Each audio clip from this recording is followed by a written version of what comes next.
खूप छान डायलॉग आहे. कोई भी धंदा छोटा नहीं होता और धंदे से बडा कोई धर्म नहीं होता. करायचं म्हटलं ना, तर लोकांना मॉलमध्ये छोट्या-मोठ्या नोकऱ्या करण्यात धन्यता वाटते. पण तेच मी स्वतःची रिक्षा चालवून किंवा एक शिफ्टमध्ये रिक्षा चालवून किंवा स्वतःचा चहाची टपरी टाकून किंवा वडापावची गाडी टाकून मी पैसे कमवणं, ह्याच्यात त्यांना थोडं अनकम्फर्टेबल होतं, लाजल्यासारखं होतं. ह्याचं सगळ्यात मोठं कारण आहे सोशल मीडिया. कारण सोशल मीडियावर त्याचे मित्र आहेत, त्याचे ग्रुप्स आहेत. कोणीही स्वतःचा स्टेटस टाकताना मॉलमधले स्टेटस टाकतो, वडापाव खाताना स्टेटस नाही टाकत. ह्या लोकांनी त्यालाच आयुष्य मानले, बाउंड्री बनवली स्वतःला. MBA चहावाला नाव ऐकलंय?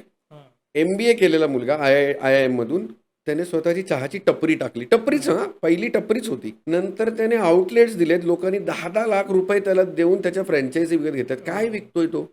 फक्त चहाच. पण त्याने त्या चहाला, त्या चहाच्या टपरीला ब्रँड बनवला. हे व्हिजन होतं. तुम्ही स्वतःची टपरी टाकताना हे व्हिजन ठेवा ना. तुम्ही वडापावची गाडी टाकताना हे व्हिजन ठेवा, की माझा वडापाव ना ब्रँडेड वडापाव करतो पुण्यातला. सगळ्यात बेस्ट असला पाहिजे किंवा निदान माझ्या एरियातला तरी बेस्ट असला पाहिजे. कोणी चुकून माझ्या एरियातून जाताना म्हणणार, "अरे हां, याचा वडापाव तरी खाऊन जावं." असा ब्रँड बनवायचा विचार करून तुम्ही वडापावची गाडी टाका. तुम्ही कॅल्क्युलेशन करायला सांगा. म्हणजे ज्या मुलाला लाज वाटते ना, त्याला कॅल्क्युलेशन करायला सांगा. तुझा महिन्याचा पगार किती येतोय आणि तू एखादी टपरी टाकल्यामुळे तुझं महिन्याचं इन्कम काय होणार आहे?